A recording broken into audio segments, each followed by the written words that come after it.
M. Pokora aura à cœur d'amener son équipe jusqu'à la victoire, lors de la grande finale de Dream Team diffusée ce vendredi soir sur TF1. L'occasion de s'intéresser au chanteur, notamment aux difficultés financières qu'il a traversées. La suite après la publicité qui va devenir la Dream Team? Réponse ce vendredi soir sur TF1. Rappelons que lors de cette émission, 6 artistes français et leur équipe formée de 5 jeunes chanteurs s'affrontent lors de battles. Parmi eux, Monsieur Pokora. L'occasion alors de se pencher sur le papa des Isaiah et Kenna, lui qui vient d'ailleurs d'en dire plus sur lui et sa carrière dans un nouveau numéro de Canapé 6 places, le podcast Spotify de Lena Situation, récemment diffusé sur la plateforme de streaming.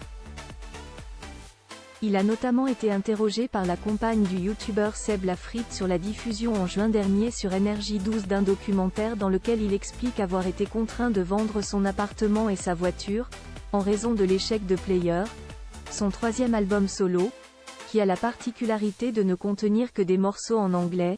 Il était déjà devenu star grâce à Popstar puis le succès de ses 2 premiers projets solo. Il explique alors dans Canapé 6 places avoir eu la lucidité de se dire qu'il fallait qu'il reparte sur de nouvelles bases. À ce moment-là, comme mon album marche pas assez, et que la tournée remplit pas, j'anticipe. Je me dis bon, je vais éviter de garder le même train de vie. Parce qu'il y a beaucoup de gens qui se font avoir.